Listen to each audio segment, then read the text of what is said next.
بسم الله الرحمن الرحيم الحمد لله رب العالمين اللهم صل على محمد وعلى آل محمد. عن أبي هريرة رضي الله عنه أنه قال رسول الله صلى الله عليه وسلم إذا مررتم برياض الجنة فارتعوا. قلت يا رسول الله وما رياض الجنة؟ قال المساجد.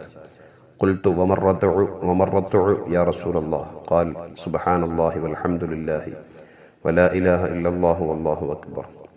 മഹാനായ അബൂ ഹുറൈറ റളിയല്ലാഹു അൻഹു റിപ്പോർട്ട് ചെയ്യുന്ന ഹദീസിൽ മുത്തനബി സല്ലല്ലാഹു അലൈഹി വസല്ലം തങ്ങൾ പറയാണ്, നിങ്ങൾ സ്വർഗത്തോപ്പുകളുടെ സമീപത്തിലൂടെ നടന്നു പോകുകയാണെങ്കിൽ നിങ്ങളതിൽ മേയണം. ആ തോപ്പുകളുടെ പരിസരത്തിലൂടെ നിങ്ങൾ മേയണം. അപ്പോൾ അബൂ ഹുറൈറ റളിയല്ലാഹു അൻഹു ചോദിച്ചു, ഹബീബായ നബിയെ, ഏതാണ് സ്വർഗത്തോപ്പുകൾ? മുത്തനബി സല്ലല്ലാഹു അലൈഹി വസല്ലം തങ്ങൾ പറഞ്ഞു, അല്ലാഹുവിൻ്റെ ഭവനങ്ങളായ പള്ളികളാണ്. അബൂ ഹുറൈറ റളിയല്ലാഹു അൻഹു ചോദിച്ചു, മുത്തുനബിയെ, അള്ളാഹുവിൻ്റെ പള്ളികളാണ് സ്വർഗത്തോപ്പെങ്കിൽ അവിടെ മേയലെങ്ങനെയാണ്? എന്താണ് തങ്ങൾ മേയൽ കൊണ്ട് ഉദ്ദേശിച്ചത്? അപ്പോൾ നബി സല്ലല്ലാഹു അലൈഹി വസല്ലം തങ്ങൾ പറഞ്ഞു കൊടുത്തു, സുബ്ഹാനല്ലാഹി വൽഹംദുലില്ലാഹി വലാ ഇലാഹ ഇല്ലല്ലാഹു വല്ലാഹു അക്ബർ.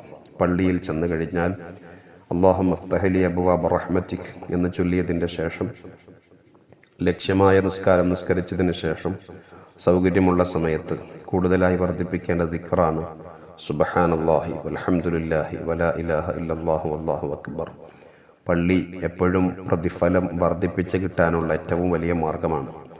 പ്രാർത്ഥനാ നിരതരാവാനും പ്രതിഫലാർഹമായ ഒരുപാട് സുഹൃതങ്ങൾ ചെയ്യാനും പറ്റിയ ഏറ്റവും പ്രധാനപ്പെട്ട സ്ഥലമാണ് അള്ളാഹുവിൻ്റെ ഗേഹമായ പള്ളി.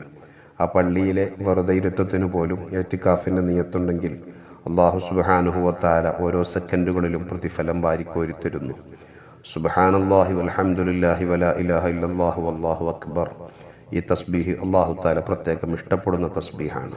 അങ്ങനെ നിങ്ങൾ നോക്കൂ, സുബ്ഹിൻ്റെ നിസ്കാരത്തിൻ്റെയും അതുപോലെ തന്നെ ബാങ്കിൻ്റെയും ഇടയിൽ ഒരാൾ ഇപ്രകാരം തസ്ബീഹ് ചൊല്ലിയാൽ ഓരോ തസ്ബീഹാത്തുകൾക്കും അല്ലാഹു സുബ്ഹാനഹു വ തആല ഓരോ മലക്കുകളെ സൃഷ്ടിക്കും. എത്രയാണോ ഇയാൾ തസ്ബീഹ് ചൊല്ലുന്നത്, ആ തസ്ബീഹുകളുടെ എണ്ണം അനുസരിച്ച് ഓരോ മലക്കുകൾ അല്ലാഹു തആല സൃഷ്ടിക്കും. ആ മലക്കുകൾ ഈ മനുഷ്യനിക്ക് വേണ്ടിയിട്ട് അദ്ദേഹത്തിൻ്റെ സ്വർഗം കിട്ടുന്നത് വരെ, എന്ന് പറഞ്ഞാൽ അദ്ദേഹത്തിൻ്റെ മരണം വരെ അദ്ദേഹത്തിന് വേണ്ടിയിട്ട് പൊറുക്കലിനെ ചോദിക്കും.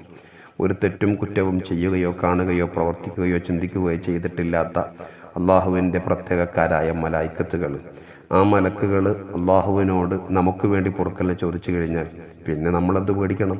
ആകപ്പാട് ചെയ്യേണ്ടത് സുബ്ഹാനല്ലാഹി വൽഹംദുലില്ലാഹി വലാ ഇലാഹ ഇല്ലല്ലാഹു വല്ലാഹു അക്ബർ, സുബ്ഹാനല്ലാഹിൽ അദീം വബിഹംദിഹി അസ്തഗ്ഫിറുല്ലാഹ്, അതല്ലെങ്കിൽ സുബ്ഹാനല്ലാഹി വബിഹംദിഹി സുബ്ഹാനല്ലാഹിൽ അദീം വബിഹംദിഹി അസ്തഗ്ഫിറുല്ലാഹ്. ഇങ്ങനെയുള്ള തസ്ബീഹുകൾ ചൊല്ലിയിട്ട് നമ്മുടെ ഓരോ ദിനങ്ങളും പ്രാർത്ഥനാ നിരതരാകുന്ന പ്രതിഫലാർഹക്കാരായി മാറി വരുന്ന രൂപത്തിൽ നമ്മുടെ ജീവിതത്തിൻ്റെ ഓരോ സെക്കൻഡുകളും നമ്മൾ മാറ്റിയെടുക്കണം.